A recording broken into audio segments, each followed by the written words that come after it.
పిన్నెల్లి గ్రామంలో ఎస్సీ నాయకుడు సాలమన్ని మర్డర్ చేశారు అక్కడ ఆ గ్రామంలోని తెలుగుదేశం నాయకులు.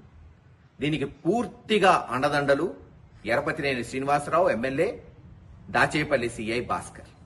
మీరేమన్నా చేయండి, మీకు అండదండలుగా ఉంటామని వాళ్ళిద్దరు ప్రోత్సహించడంతో పిన్నెల్లి గ్రామంలో పాపం దాదాపు 18 నెలల నుంచి 200-300 కుటుంబాలు, 2-3 కాదు 200-300 కుటుంబాలు 18 నెలల నుంచి ఆ గ్రామం వదిలిపెట్టి మైనారిటీలు, ఎస్సీలు, బీసీలు గుంటూరులో, తెలంగాణలో పోయి కూలినాలి చేసుకుని బతుకుతున్నారు.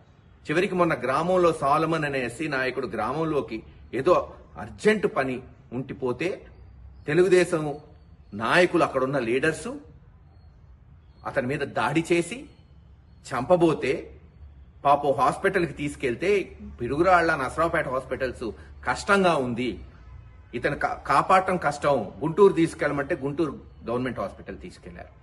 ఆ రోజే పోలీసులకు కంప్లైంట్ ఇచ్చాం, చంపబోయారు, 307 కింద కేసు కట్టండి అంటే ఇదే సిఐ ఎస్ఐ మాచవరం వాళ్ళని బెదిరించి 324 సెక్షన్ కింద ఆల్టర్ చేశారు. ఖచ్చితంగా వీళ్ళ మీద ఎంక్వైరీ జరగాలి, హైకోర్టులో వేస్తాం. వీళ్ళేదో అనుకుంటున్నారు, రేపు ఇవన్నీ ఎంక్వైరీ జరుగుతాయి రేపు వైఎస్ఆర్సీపీ ప్రభుత్వం వచ్చినాక. ఎలా చంపబోతే సెక్షన్లు ఆల్టర్ చేశారు. సెక్షన్ ఆల్టర్ చేయటం కాదు, మనిషి చచ్చిపోబోతుంటే అతను అసలు కోమాలోకి వెళ్తే అతని మీద కేసు పెట్టారు. మళ్ళీ ఇదే సిఐఎస్ఐ అతని మీద కొట్టాడని అతని మీద కేసు పెట్టారు. పాప దురదృష్టకరం.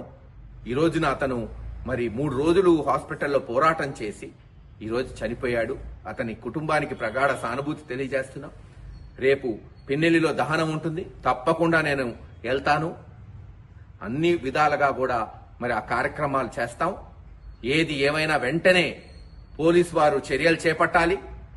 ఎవరైతే మర్డర్ చేశారో, ప్రోత్సహించారో సిఐతో సహా, ఎమ్మెల్యేతో సహా వాళ్ళ మీద యాక్షన్ ఉండాలి.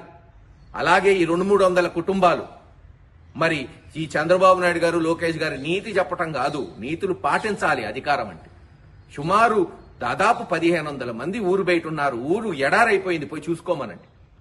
తెలుగుదేశం వాళ్ళు కూడా ఊరు వదిలిపెట్టిపోతున్నారు చివరికి, ఎందుకంటే పొలాలు వేయడానికి ఎవరు లేరు కాబట్టి.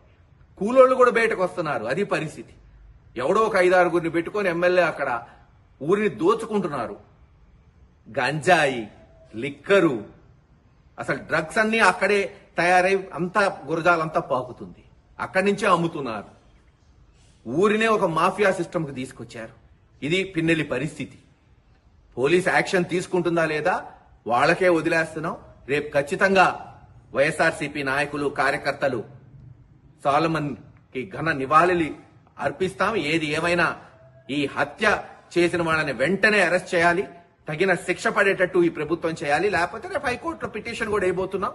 ఈ సిఐ మీద, ఎస్ఐ మీద, పోలీసు వారి మీద కూడా పిటిషన్ వేయబోతున్నామని తెలియజేస్తున్నాం.